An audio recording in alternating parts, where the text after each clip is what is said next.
اے آئی کی ٹاپ کی انجینئر ہے جس کی سیلری کروڑوں میں.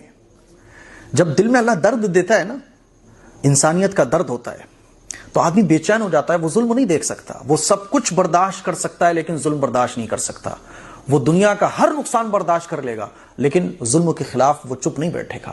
ہمارے انڈیا کی ایک غیر مسلم خاتون جس کا نام ہے وانیا اگروال، مائکروسافٹ کی جو ہے نا وہ 50 سال ہونے پر سیلیبریشن چل رہا ہے.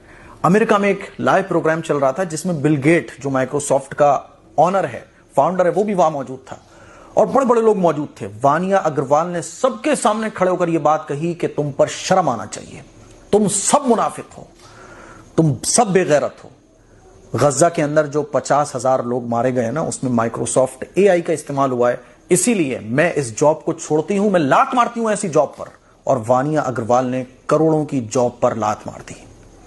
ایسے ہوتے ہیں شیر دل لوگ. اور ایک ہم مسلمان ہیں کہ ہم سے مظلوم فلسطینیوں کی حمایت میں جو سب سے چھوٹا کام ہے کہ اسرائیلی پروڈکٹس کا بائیکاٹ، وہ تک نہیں ہو پا رہا ہے. ہمارے فنکشنز میں، ہمارے پروگرامز میں، ہم مسلمانوں کی دکانوں میں اسرائیلی پروڈکٹ موجود ہے. باقاعدہ بعض لوگ تو ترک دیتے ہیں، مفتی صاحب ایک کولڈ ڈرنک سے کیا ہونے والا ہے. کچھ دن پہلے میں ایک پروگرام میں گیا ہوا تھا تو وہاں یہ کولڈ ڈرنک آ گئی تو میں نے کہا بھائی اس کو ہٹاؤ برائے مہربانی، اس کو میں نہیں پیوں گا. تو وہ صاحب کہنے لگے ایک کولڈ ڈرنک سے کیا ہونے والا ہے. ارے بھیا ایک کولڈ ڈرنک سے کچھ ہو نہ ہو، کچھ غیرت بھی ہوتی ہے نا یار، کچھ شرم بھی آنکھوں میں ہوتی ہے نا، کچھ غصے اور غم کا اظہار بھی ہوتا ہے نا. تو بے غیرت ہو گئے ہم لوگ، ہمارے اندر کی غیرت ہی ختم ہو گئی. تبھی تو یہ بات آتی ہے ایک کولڈ ڈرنک سے کیا ہونے والا ہے. 1 کروڑ مسلمانوں نے اگر اسرائیلی پروڈکٹس کا بائیکاٹ کیا اور اگر ایک مسلمان سے 1 روپے کا بھی نفع اس کو ہو رہا ہے نا تو 1 کروڑ روپے کا نقصان ہوا.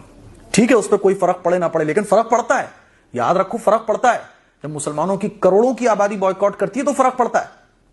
بائیکاٹ سے بڑے بڑے لوگ جھک جاتے ہیں لیکن میں مانتا ہوں چلو فرق نہ بھی پڑے، اللہ کے یہاں جواب کیا دو گے. ارے وہ بڑھیا حضرت یوسف علیہ السلام کو خریدنے کے لیے ایک ریل کا دھاگا لے کے، ریل کی بٹیا لے کے جا رہی تھی. کسی نے پوچھا اماں وہاں تو بڑے بڑے پیسے والے آئے حضرت یوسف کو خریدنے، تمہارا کیا ہوگا؟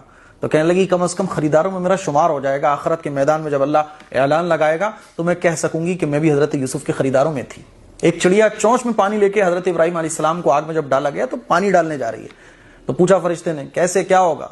کتابوں میں لکھا ہے چڑیا کہنے لگی کہ جب حضرت ابراہیم علیہ السلام کو بچانے والوں میں نام ہوگا تو میرا بھی اس میں شمار ہو جائے گا. غیرت کی بات ہوتی ہے. ہمارے اندر سے غیرت ہی ختم ہو گئی ہے کہ اسرائیلی پروڈکٹس ہمارے سامنے موجود ہوتے ہیں، ہم گٹ گٹ گٹ گٹ گٹ پی رہے ہوتے ہیں.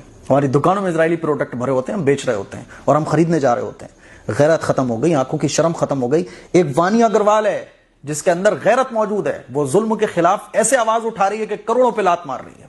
اور ایک ہم ہے کہ اپنے ذائقے سے بھی کمپرومائز کرنے کو تیار نہیں ہے.